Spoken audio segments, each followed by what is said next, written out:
কোরবানির সময় যখন গরু জবাই করো, একটা গরুর সামনে ছুরি দেখাইও না, নিষেধ, গরু কষ্ট পাবে। এক গরুর সামনে আর একটা গরুরে জবাই করবা না, গরু কষ্ট পাবে। গরুটারে রশি দিয়া বাইদা জমিনের মধ্যে শোয়াইয়া 1 সেকেন্ড দেরি করবা না। কিন্তু আমাদের সমাজের মানুষেরা কোরবানির সময় গরুটারে হাতে পায়ে বান্ধিয়া মাটির মধ্যে শোয়াইয়া এরপরে বিশাল চিঠি পড়ে, অমুকের মাইয়া, অমুকের ভোলা, এইরকম 7 নাম 13 বাড়ির নাম নিয়া গোষ্ঠী শুদ্ধা নাম পড়ে।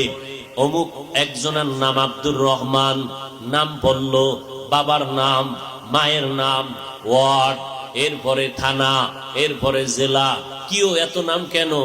আমার এই নামে তো অমুক জেলায় আরো থাকতে পারে, যদি এই জেলার নাম না কও তাহলে আমার দোয়া তো আর এক জেলায় চলে যাইব। এই জন্য আমার গোষ্ঠী শুদ্ধা সব নাম ক। 7 জনের নাম কইতে কইতে গরুটা আদা মরা হয়ে গেছে। ও আল্লাহর বান্দারা, এগুলো শুধু মূর্খতা আর কিছুই না।